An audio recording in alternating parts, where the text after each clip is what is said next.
Jerusalém estava envolta em uma neblina suave. O céu cinza e fechado refletia a inquietação que pairava sobre a cidade. A luz das velas tremeluziava nas janelas das casas, e o vento, com sua frieza cortante, parecia sussurrar segredos antigos, enquanto o povo se preparava para mais uma noite na terra, que fora abalada pela promessa de um novo começo.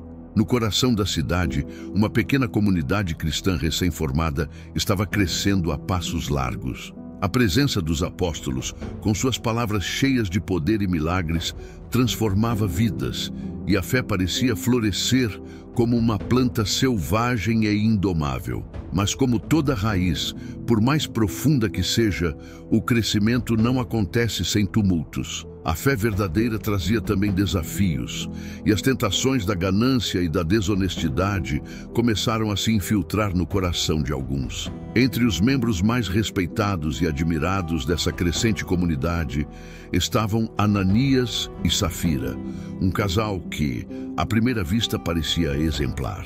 Viviam em uma casa modesta, mas cheia de vida. Ananias, com sua postura digna, e Safira, com seu sorriso sempre gentil, eram vistos como modelos de fé. No entanto, havia algo mais no coração de ambos, algo sombrio que começava a crescer à medida que o tempo passava.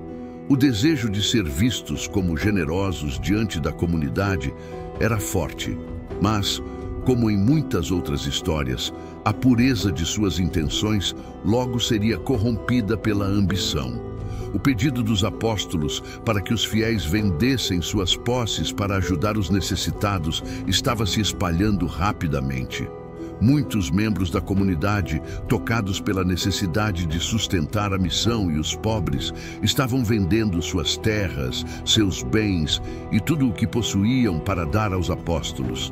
Mas, enquanto muitos o faziam com o coração puro, outros, como Ananias e Safira, viam nisso uma oportunidade de manter o status social, ao mesmo tempo que retinham uma parte do lucro para si mesmos. Eles planejavam dar uma quantia, mas esconderiam a verdadeira extensão da venda do campo. O desejo de ser respeitados pelos outros, mas ao mesmo tempo manter suas riquezas, os tornava prisioneiros da própria ganância. Naquela noite, depois de tomarem a decisão, Ananias e Safira se prepararam para dar sua contribuição. O céu estava mais escuro do que o habitual, e o silêncio parecia pesar nas ruas de Jerusalém. Dentro de sua casa, o casal conversava baixinho, com o temor e a excitação misturados em suas palavras. Ananias olhou para sua esposa e, com um sorriso forçado, disse: "Quando entregarmos a quantia, todos vão pensar que somos como os outros, pessoas que deram tudo em prol da causa, mas sabemos o que realmente fizemos, e isso nos manterá seguros." Com a venda do campo feita, Ananias tomou a decisão de ir primeiro até Pedro. Ele sabia que sua mentira seria descoberta, mas, se tivesse sorte, poderia escapar impune. Ao chegar à sala onde os apóstolos se reuniam, a atmosfera era pesada. As velas tremeluziam, criando sombras estranhas nas paredes. Pedro, que estava sentado em um canto tranquilo, ergueu os olhos quando Ananias entrou. A tensão na sala aumentou instantaneamente e o olhar penetrante de Pedro não era acolhedor. Era um olhar de julgamento, de alguém que sabia mais do que deixava transparecer. "Ananias", disse Pedro com uma voz grave e calma, "por que mentiste ao Espírito Santo? Tu não mentiste aos homens, mas a Deus." O silêncio que se seguiu foi esmagador. Cada palavra parecia ecoar nas paredes da sala, reverberando em todo o corpo de Ananias. O medo o envolveu como uma sombra. Ele tentou falar, mas não conseguiu. Seu coração acelerava enquanto os músculos do corpo começavam a se contrair, como se soubesse o que estava prestes a acontecer. Antes que pudesse se arrepender ou implorar por misericórdia, seu corpo cedeu. Ele caiu no chão com um estrondo, inerte. A sala ficou em silêncio, e os apóstolos observavam, em choque. Eles não sabiam o que fazer, mas o medo começou a se espalhar rapidamente. A morte de Ananias causou um grande tumulto. Embora alguns tentassem entender o que havia acontecido, ninguém ousava se aproximar do corpo. O medo se espalhou como um vírus e o próprio ambiente da sala parecia estar imerso em um silêncio profundo, como se até o ar estivesse paralisado. Aquelas mortes rápidas e impiedosas não eram naturais, e todos sabiam que algo sobrenatural havia ocorrido. Não havia tempo para lamentações. O corpo de Ananias foi rapidamente retirado e a sala foi tomada por uma escuridão ainda mais profunda, como se o próprio destino tivesse sido selado. Safira, por outro lado, estava longe de imaginar o que havia acontecido com seu marido. Ela estava envolta em seus próprios pensamentos, preocupada com a aparência que precisavam manter perante os apóstolos e os outros fiéis. A ganância e o orgulho haviam se entrelaçado em sua alma, obscurecendo sua visão. Quando ela entrou na sala, seus olhos, acostumados à luz das velas, se ajustaram lentamente. Ela olhou para Pedro sem perceber o vazio de seu marido, que agora repousava no fundo da sala. Com uma expressão suave, Safira se aproximou de Pedro e disse, com confiança: "Aqui está o valor que meu marido e eu prometemos." Ela entregou a quantia com um sorriso, sem suspeitar do que havia ocorrido.